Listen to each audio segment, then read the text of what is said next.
Idstein, where time learned to stay. Idstein does not reveal itself at once. It waits. Half-timbered houses lean inward as if sharing secrets. Streets curve gently rather than lead, and history settles here not as memory, but as presence still in use. This is a town shaped by patience.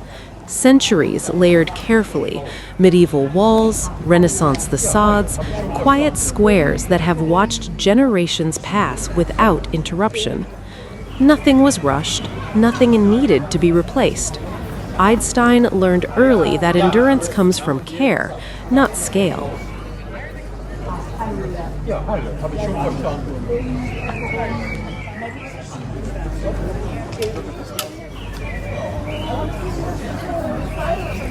König-Adolf-Platz, the heart that holds the town. König-Adolf-Platz opens calmly at the center of Idstein, framed by half-timbered houses and quiet facades that have watched centuries pass. Named after Count Adolf of Nassau in the 14th century, the square has long served as the town's gathering point, where daily life, history, and stillness meet without ceremony.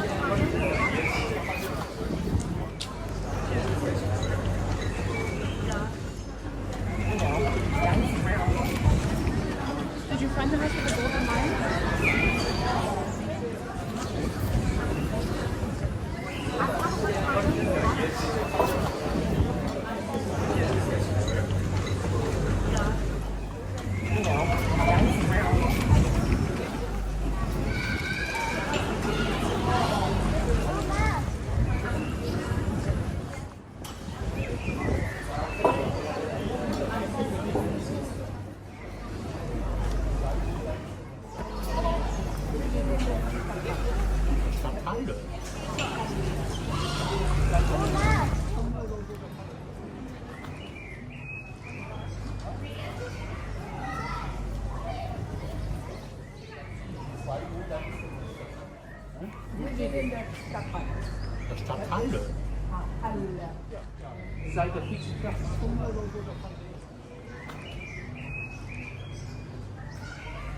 Kanzeltor, the gate that still watches. The Kanzeltor stands as one of Idstein's last medieval guardians, a stone threshold that once controlled entry into the town.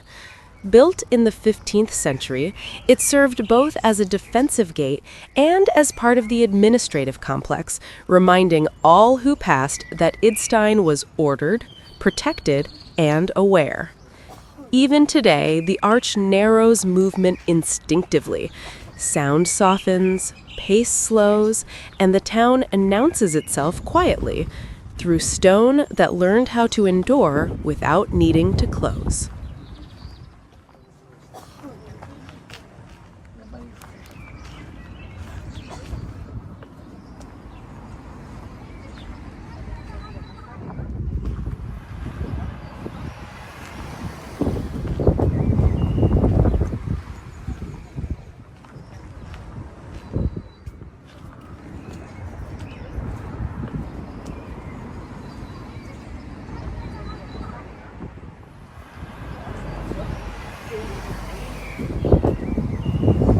Idstein Castle rises above the town with composed authority, its origins reaching back to the 13th century as a Nassau residence and seat of governance. Expanded during the 16th and 17th centuries, it became less a fortress than a statement, power refined into permanence.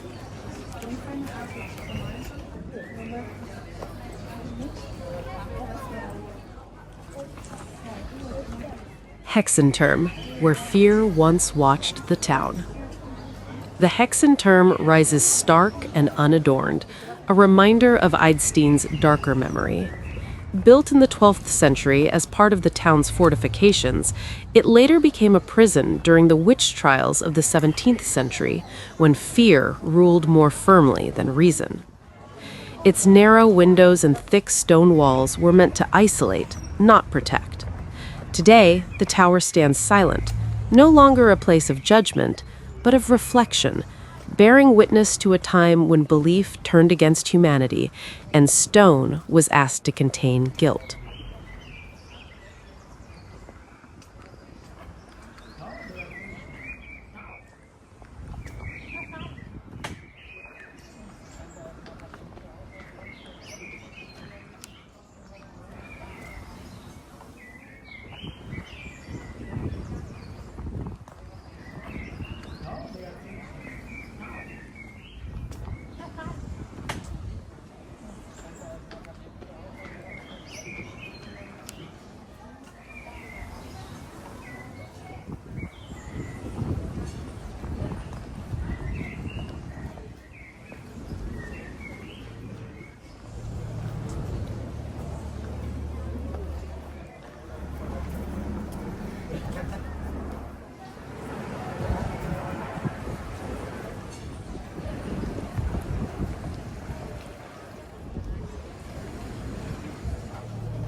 Idstein may appear quiet, almost contained, but its stillness is layered.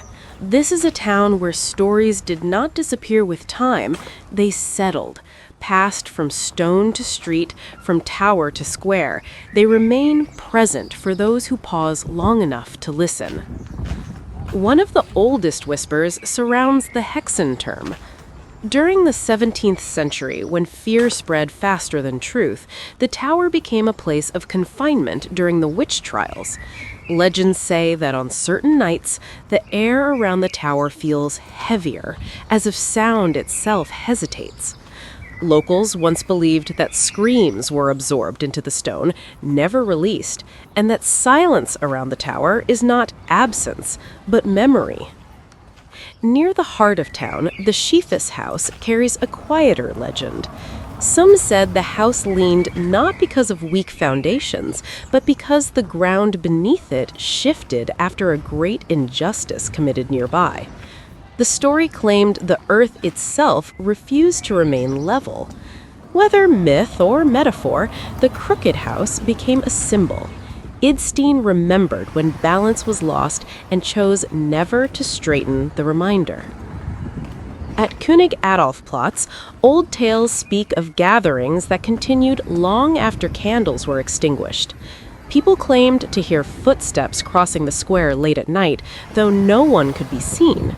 It was said these were echoes of councils, markets, and verdicts, moments when decisions shaped the town's future and refused to fade quietly.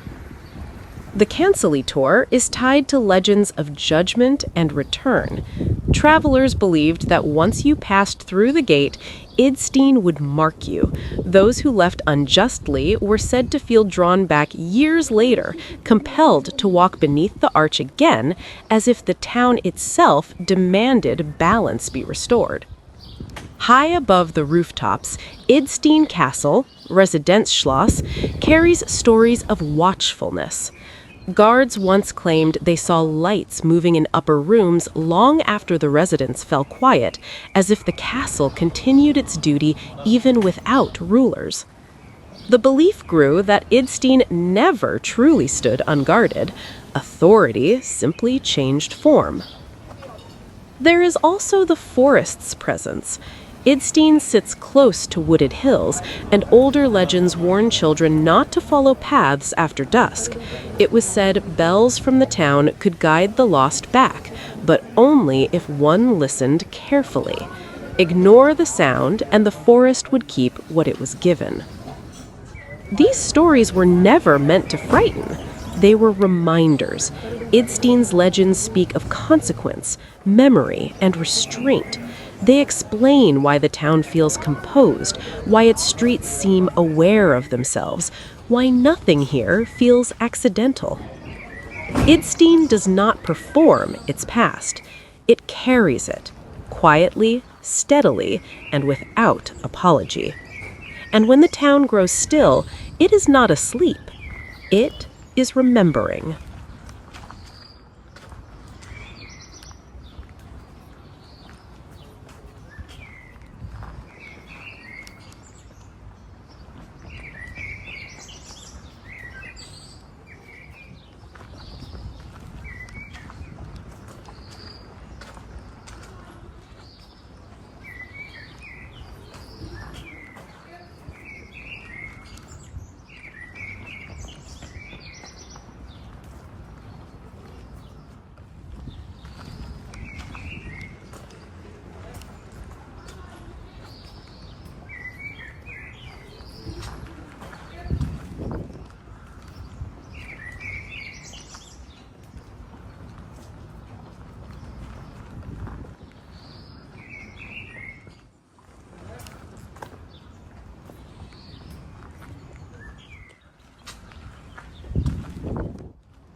From Heyerhof, the story begins quietly, as if the town asks you to slow your pace before continuing. These old timber-framed houses were never meant to impress at first glance. Their dark wooden beams are not decoration, they are exposed bones, carrying walls that have endured centuries of rain, winter, and waiting. Every window feels observant, every doorway shaped by countless hands that opened and closed it without hurry. As you walk onward, the scene does not change suddenly, it deepens. The houses begin to lean slightly, not from weakness, but from long familiarity with time. Timber crosses pale walls like an old language, a structural script that once defined life, labor, and survival. These buildings were raised by craftsmen who trusted balance more than perfection. The street narrows gently, guiding you forward. Light slips between facades, catching carved details and uneven lines that no modern hand would dare to reproduce. You sense lives lived close to one another, voices once carried through open windows, tools resting against walls, evenings ending early beneath wooden ceilings that listened. Approaching the church, the atmosphere shifts. The houses grow quieter, more restrained, as if making space.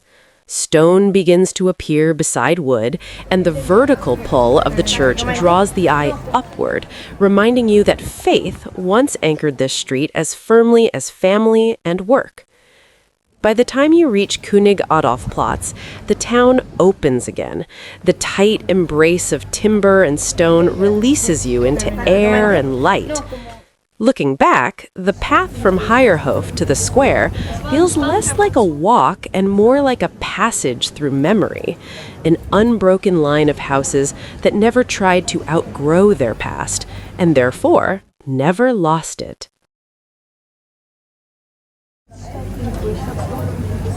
Das war ein Stand, der war zu.